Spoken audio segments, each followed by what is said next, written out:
آج کل بہت سے لوگ اس مسئلے کے بارے میں تذبذب کا شکار رہتے ہیں، اور ایک بڑا عام درپیش مسئلہ ہے کہ کیا موبائل سے دیکھ کے قرآن کریم پڑھنا یہ جائز ہے یا نہیں، اور دوسری بات کہ اگر موبائل سے قرآن کریم کی تلاوت کر رہے ہیں تو کیا اس کے لیے وضو کا ہونا بھی ضروری ہے کہ نہیں۔ البتہ اگر پاس کتابی شکل میں مصحف موجود ہے تو پھر بہتر یہ ہے کہ قرآن کریم سے دیکھ کے، مصحف سے دیکھ کے ہی تلاوت کی جائے، وہ اعلیٰ بھی ہے، افضل بھی ہے، ایک برکت کی چیز بھی ہے۔ لیکن اگر کوئی شخص موبائل سے تلاوت کر رہا ہے تو ہمیں اسے تنقید کا نشانہ نہیں بنانا چاہیے، اس پہ تنقید کرنا یہ ہمارے لیے جائز نہیں ہوگا۔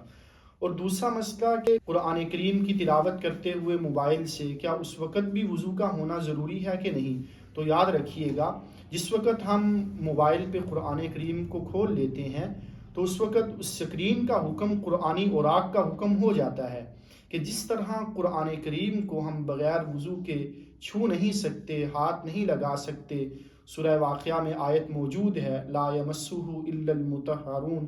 اس آیت کے پیش نظر ائمہ اربعہ، فقہائے امت اور صحابہ کرام رضی اللہ تعالیٰ عنہم میں سے اکثر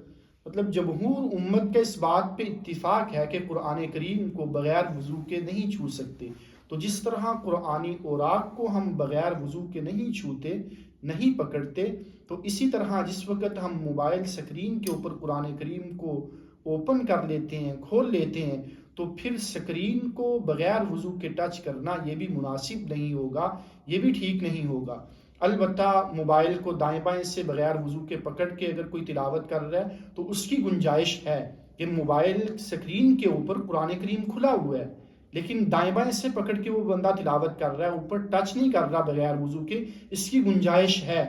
لیکن بغیر وضو کے قرآن کریم کی تلاوت کرتے ہوئے موبائل کی سکرین کو ٹچ کرنا یہ ٹھیک نہیں ہے۔ تو اس میں ایک چیز یہ بھی ذہن میں رہے کہ جس وقت ہم موبائل سے قرآن کریم پڑھ رہے ہوتے ہیں تو اس وقت بھی ہمیں انہی آداب کا خیال رکھنا چاہیے کہ جو آداب قرآن کریم کی تلاوت کے ہیں، کیونکہ عام طور پہ بندہ جب موبائل استعمال کر رہا ہوتا ہے وہ مختلف حالتوں میں ہوتا ہے، کبھی لیٹا ہوا ہے، ٹانگ پہ ٹانگ رکھی ہوئی ہے، الٹا ہے، سیدھا ہے، مختلف حالتوں میں بندہ لگا رہتا ہے موبائل سے۔ لیکن اگر قرآن کریم کھول کے پڑھ رہے ہیں موبائل سے تو اس وقت ہمیں ادب کا خیال کرنا چاہیے، کیونکہ دینی معاملات میں بالخصوص ادب کو ایک بہت زیادہ اہمیت حاصل ہے۔ عربی کا ایک جملہ ہے ما نال من نال الا بحسن الادب، کہ جس کو دنیا میں جو کچھ بھی ملا ہے وہ اس کے حسن ادب کی وجہ سے، با ادب ہونے کی وجہ سے ملا ہے۔ اور ما سکت من سکت الا بسوء الادب،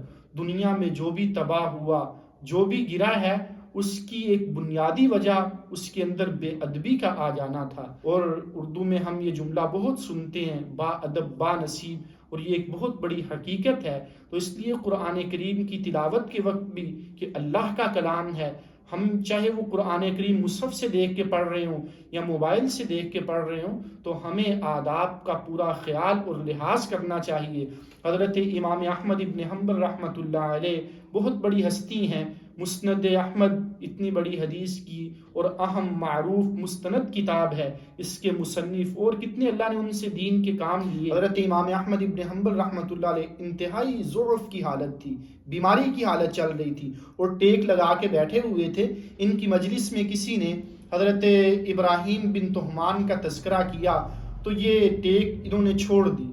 اور کہنے لگے کہ میرے لیے یہ مناسب نہیں کہ کتنے نیک آدمی اللہ والے ایک ہستی کا تذکرہ ہو اور میں یوں ٹیک لگا کے اس کا تذکرہ سن رہا ہوں۔ تو جب ہمارے اکابرین امت کے بڑے وہ اس قدر نیک لوگوں کے معاملے میں وہ ادب کا لحاظ کرتے ہیں تو یہ تو اللہ کا کلام ہے، تو ہمیں اس میں کس قدر اہتمام سے اور آداب کے ساتھ تلاوت کا التزام کرنا چاہیے۔ اللہ ہم سب کو عمل اور سمجھ کی توفیق عطا فرمائے۔